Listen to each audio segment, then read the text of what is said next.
And not only that, but it allows Perrin to know. Yeah. Like when they're trying to hide their emotions. Yeah, it gives you lots of information. It's a really simple thing that is just a mark of pure genius. It's one of those things that, you know, I've spent hours trying to come up with something as good as that. You know, days just thinking, can I come up with something, you know. So anyway, so that's a good one for this conversation. All right, you had a question over there. To tell the characters apart, their thinking, the way of thinking. Wheel of Time uses like cliches, fishermen cliches. Do you have any other tricks? Yeah, I do. Swan Sanche's fish metaphors are a great way to do this. It's a thing much like Perrin's sense. You know, you'll look in Wheel of Time and notice that a shockingly large number of the characters have these sort of tells. And he uses physical tells too. I like physical tells a lot. Nynaeve tugs her braid. People complain about that. I've always liked it because it is because people do this. Some people chew on their hair. Some people, you know, people do things like this, and it makes them more human, and it also kind of gives us a feel for who they are. So that's one way. If you really want to be good at this, one thing you can practice is another writing exercise people suggest is have 4 people in a conversation who are maybe the same 4 people that you come up in here, and have them have a conversation together without dialogue tags or any blocking or any description, and see if you can write it in a way that they're all distinctive. And if you can't, come up with some ways that they might, you know, devise ways that these people might speak differently, so that their very diction and the way that they talk and the way that they put their emotions behind it indicate who is who. And if you think about it, if you put Perrin and Avienda and Nynaeve and Matt together in a conversation without dialogue tags, you would all be able to tell exactly who's talking in almost every situation there. That's a mark that that the characters are very distinctive, because you evoke it through their dialogue too. And we haven't talked enough about that. That's one of the great ways to do this is to do it that way. And you'll notice, you know, Matt says bloody.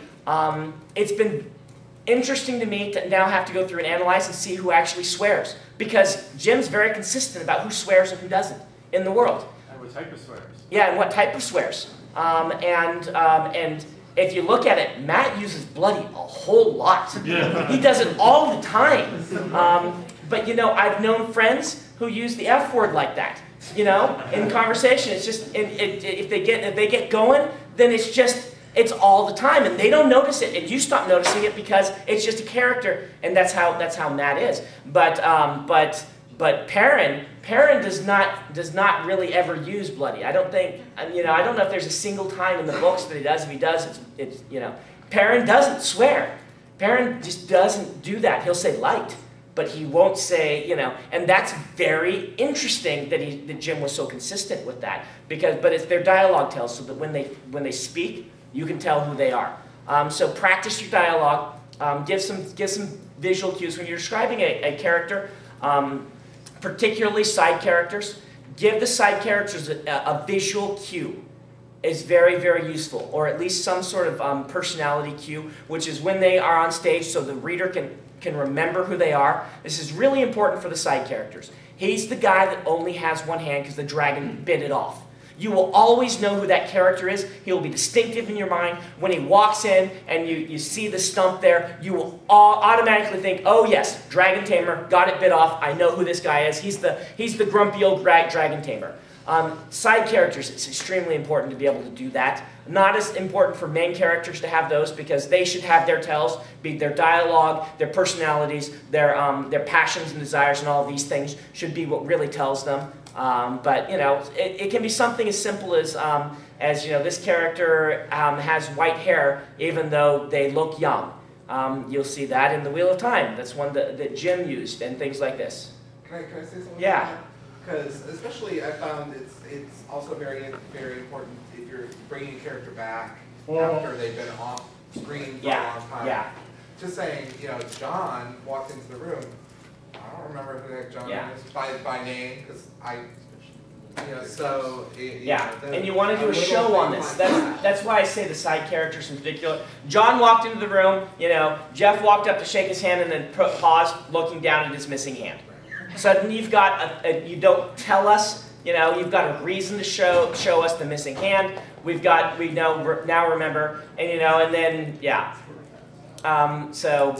so that's good. Do you have anything else you want to add to what I've said here, Paul? This actually clarifies a lot of stuff for me. A lot of stuff I tell my authors, but not, you know, I kind of have gotten there very roundabout. This is actually very helpful. So do you have any corrections, or you know, where your experience is different, because it's important for them to know these things, because one author's opinion, you know, like I told you, beginning off, everyone has their own view of how these things should be. Well, I don't know. I don't know how this works for everyone else, but when we were coming up with this stuff that you were doing right there, I found myself getting really excited. Right. But I'm like, wow, this is someone that could hold up the story, and you know, I could see where this would be going. So, and I hope everyone else, you know, that happens to other people too. It's just, you know, those sorts of things are.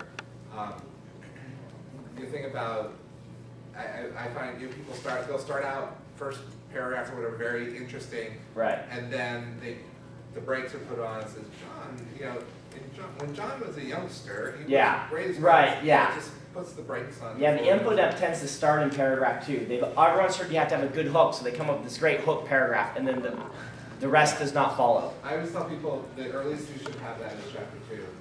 You know, and also you're saying that the readers are smart. Readers will, like I said, they will trust that they may not understand everything that's going on, but they're trusting that you, as the author, won't leave them in the dark too long. But they'll go with you for quite a while. So it's very, Yeah. I didn't have a lot of time to talk character because I did a character one last year. I'll do it again next year if we need to do it, because the big groupings are character, plot, and setting, and this was more a setting one. But you know, when you're building your characters, I've always found what is surprising about this character, if they were to come and you were to find out who they are, and really, you know, and you would find one surprising thing about them, that helps so much with rounding out a character. None of these are generic fantasy characters. We just created 4 non-generic fantasy characters in 10 minutes. And yet, half the stories I get from new writers, every character is a generic archetype from fantasy, which really gets frustrating. As an editor, I assume it does. As a reader, it got me annoyed. In the end of the 90s, beginning of 2000s, part of why I was so determined to get published was because I was so annoyed that the writers were all doing the same thing. When in 10 minutes we can come up with, you know, 4 great characters who are all different and can hold a story. Anyway, I'm going to go ahead and end right here. We'll come back tomorrow for session number 2.